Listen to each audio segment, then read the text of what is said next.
Every night my entire town locks down for 12 minutes. I finally learned why.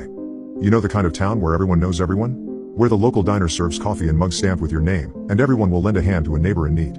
A place where generations of families grew up together? Well, that is the sort of place where I live. Sure, it is a bit rustic, hell I barely have reliable internet. But it is nice enough for us.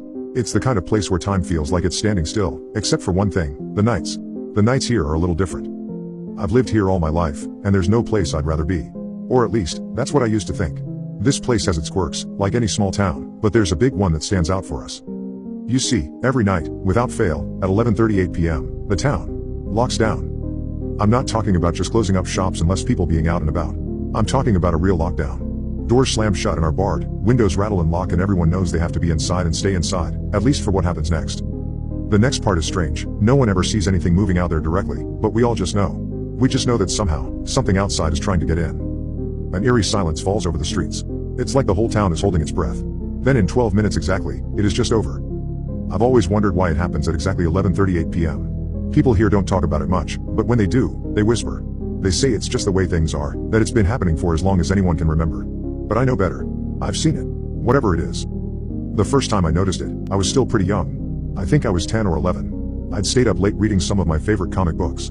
My parents warned me, like many other kids in town, that we had to go to bed early, but if we did get up, then absolutely no leaving the house or leaving any windows or doors open. I was not asleep, but was still following the rules, when I heard the strangest sound. It was a low, guttural hum that seemed to vibrate through the walls. I looked out the window, and that's when I saw it. The streets were empty, but there was a presence. It's hard to describe. It wasn't a person or an animal. It was something else. Something that didn't feel like it belonged. It moved with this strange, jerky motion, like it wasn't entirely in control of its own body. It radiated a disturbing sense of distortion that made my head hurt and my eyes had a difficult time focusing on it. I could feel this overwhelming sense of hunger that made my skin crawl. Before I knew it, it was over. It had passed my house and I realized I'd been staring out my window in a hypnotic daze. It was almost midnight and I went to sleep and did not tell my parents about the disturbing thing I had seen. I didn't see it again for years, but the feeling never left. Every night at 11:38 on the dot, when the town shuts down, I know it is there. We all try to act like it's not. Just behave like we have a strict curfew and that nothing is really out there. Yet the people who are too bold or foolish and think that it's nothing, well, they don't last long. Those of us who are still here know that whatever that thing is, it's out there. Stalking, hunting, looking for anything, an open window, a cracked door. Disappearances are frequent, especially for such a small town. The police have a whole song and dance for anyone who goes missing from the outside, but when it is a resident, well, it is more of a case where the families of the victims are reprimanded for not having known better. No one knows why the window of time is so mercifully brief. Almost just as suddenly as it starts, it's over. By 11:50 p.m., the streets are quiet again, and the town feels normal. But it's not normal. It never was. People here have learned to live with it. They lock their doors, shut their windows, and pretend it's not happening. I asked my parents why we don't just move and they never gave me a good answer. All they said was, it wouldn't do any good. We have to endure. It has to be here. It is safer for everyone if it's here. It did not make sense. I know people can get attached to places, but it felt crazy to me. I couldn't just pretend this was normal, not after what I saw. Not after what I felt. There was something out there, and it was worse than anyone would believe. It was just recently that I saw it again. It was a normal night, at least as normal as nights could be in my town. I was getting ready to go to bed, when I noticed that my cat Quincy was missing. I looked everywhere but I couldn't find him. Then I heard something and looked through the window to spot a familiar shape and my heart sank. He was outside. He must have gotten out when I had come home earlier and was sauntering along the sidewalk, clueless to the impending danger. The time was 11:36 p.m. I had no idea if the creature did anything to animals, but I did not want to find out. I had never let Quincy outside before and he did not come back to my shouted calls for his return. I had to do something dangerous and stupid to save him. I rushed outside, sprinting toward him and trying to grab him and bring him in before it was too late. I managed to reach him and pick him up. But then I froze when I sensed a presence as I was scrambling back to my door. Quincy's ears folded back and he hissed.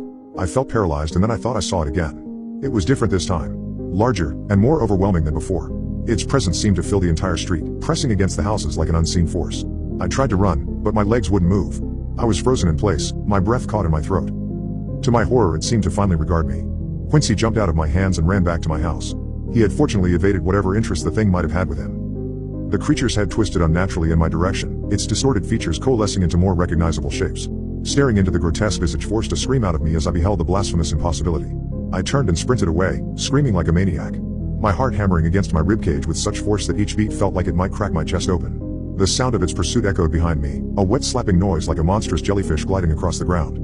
Its deafening roar filled the air, shaking the ground beneath my feet as I ran for my life. I did not know if I could get away. No one I knew had been outside and survived. I ducked into an alley, my hands shaking as I pressed myself against the wall. My breath came in short, sharp gasps, and I could feel sweat dripping down my face. I didn't dare look around the corner. I didn't dare move. And then I heard the harrowing screams. They sliced through the air, piercing and full of terror. My heart raced as I strained to see who was making them, but all I could make out were shadowy figures caught in the open. The screams were short, sharp, and then they were swallowed by the night. The deafening silence that followed only added to the fear weighing down on me. I stayed pressed against the wall, trying to make myself as small and invisible as possible. The darkness seemed to come alive with every creak and rustle, amplifying my fear. I held my breath until I heard the sound of the creature moving away. And then, just like that, it was gone. But the eerie stillness lingered, haunting me even after the clock struck 11:50 p.m. The streets were once again quiet, but my nerves were still on edge. I stumbled back to my house, every step feeling like a race against time. Quincy waited anxiously at the door and bolted inside with me, seeking shelter inside. The horrible night had left me shaken, but grateful to be alive. Whatever that thing is, it does not belong in this world. It is not of this time or place, and its presence is so unsettling, it makes your mind ache just to catch a glimpse of it. No one can tell of its origins, maybe they are lost in the depths of history. But whatever its history, it remains.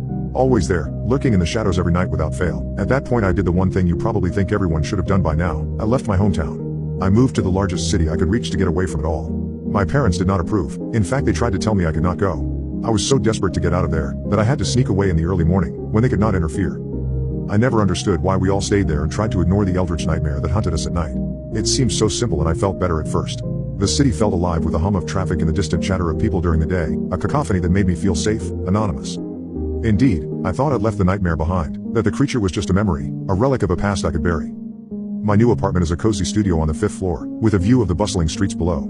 High enough where looking out the window does not fill me with dread at night.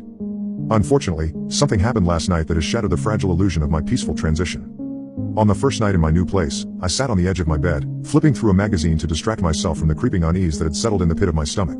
The clock on the nightstand read 11:28 p.m. I told myself I was being paranoid, that the creature was gone, that I was safe now. But the weight of the past lingered, a shadow in the corner of my mind that I couldn't shake. By 11:38 p.m., the city outside my window was eerily quiet. The usual sounds of traffic and distant music had faded, replaced by an unsettling stillness. I tried to focus on the magazine, but my eyes kept drifting toward the window, the darkness beyond the glass pressing in on me. And then, I heard it, a soft, tentative tap against the pane. My heart skipped a beat. I froze, the magazine slipping from my fingers and falling to the floor. The sound was light, almost imperceptible, but it sent a chill coursing through my veins. I told myself it was nothing, I was just being paranoid. But then it came again, another tap, this time more insistent. I didn't move. I didn't breathe. My eyes were fixed on the window, the darkness beyond it seeming to pulse with a life of its own. The tapping stopped, and for a moment, there was nothing but silence. Then, a faint scratching sound, like claws on glass. My heart sank. I knew that sound, I knew what it meant. Slowly, with my legs trembling beneath me, I rose from the bed and approached the window. My hand reached for the curtain, hesitated, and then, with a deep, shaky breath, I pulled it back. What I saw made me freeze in terror. The creature was perched on the fire escape outside my window, its twisted form silhouetted against the moonlit sky. Its eyes glowed with an unnatural light, and its presence seemed to fill the room, pressing in on me with an unspeakable horror. I tried to scream, but the sound caught in my throat. The creature's head tilted to the side, its gaze locked on mine, and I felt a wave of dread wash over me. It was here. It had followed me. And then, as if in slow motion, its mouth opened, revealing rows of jagged teeth, and it let out a low, guttural growl. The sound shattered the paralysis that held me in place. I stumbled back, my voice finally breaking free in a raw, terrified scream. The creature's form seemed to blur and shift, its presence filling the room with an unspeakable darkness. And then, everything went black. I regained consciousness and I know it is not over. There is no escape from this thing that has followed me. I consider what my parents had said when I asked them why we never moved. Then, with dawning horror I realized the truth of their words. It is safer for everyone if it's here. They did not mean it was safer for us.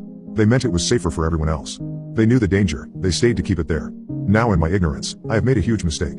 Somehow, it knew I left. It has followed me here, to a place where over 1 million people will soon know about its existence and maybe more if it moves beyond that. I am so sorry for bringing it here, I didn't know. Please, for your own safety, stay inside between 11:38 p.m. and 11:50 p.m. By now, it might not be safe wherever you are as well.